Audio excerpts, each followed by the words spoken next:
you're going to go ahead and create a contour drawing, duplicating what you see in these group of squares over in these squares. You're going to use what is called a grid system or a graphing method. You'll have a 1-inch viewfinder to use. If you think you need to come up and borrow a second one for the task, that's fine. You'll return that one and then keep this for yourself. Before I start, I'm going to put my name, period, and desk number on these because they tend to look alike. And I know I'm right-handed, so I am going to turn the worksheet upside down because I want the empty series of squares over on my right side so that I can easily position my viewfinder and hold it still with my left hand. My goal is to draw the lines, and looking at these white negative space shapes, those should be about similar in size and shape. Before I start, some of you may want to put a series of equal squares or boxes, so to split this in half into 4 squares, which is like graphing in math. And then it's easier to see where on this edge are the points starting, where are they intersecting right here, and then kind of lightly tracing over this, I can then create similar lines and a look to what I see in that square. So I would sketch very lightly. I can always increase the value by just going back over them once I feel more confident.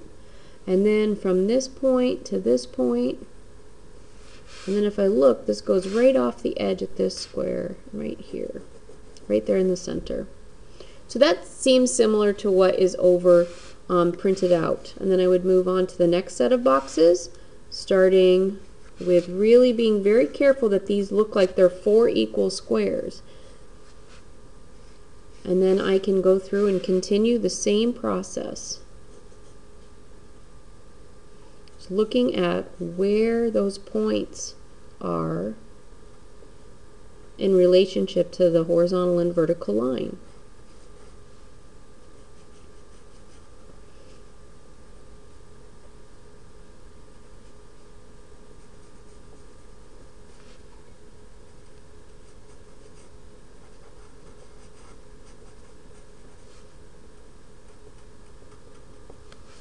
And then I can darken them, can go over them, sketch them, make them feel. These are traced over with a marker, so I'm not expecting this drawing to look exactly like this one with the line quality. But if I just go back over it, almost like I'm shading the line, it will have a similar feeling. So then you continue to move through the rest of the boxes. These two are very complex. My opinion, I would save those two until the end and go through and create everything else. I am right-handed, and so I would work on working left to right so that I don't set my hand on my drawing, because we've all had a dirty hand before.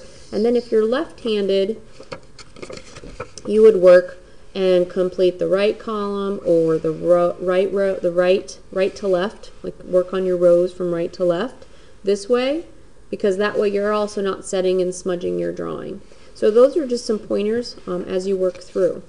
With this particular square, if you think about this, this is halfway. So you can see that this dark area of the eye is below that. Thinking about looking at the negative space shapes, drawing this white space, this white space, this white space, this little edge of the line, and then filling this in with a solid value. You might want to fill it in with a medium value first, but that's how you're going to process drawing this eye, because it is not typically what an eye would look like. So think about the little white shapes and then the edge, the contour line, and then filling it in. Just a few pointers. Good luck and take your time. You want to push yourself through. This is about a 40-minute assignment, so that do the best that you can, and then we'll be turning this in tomorrow.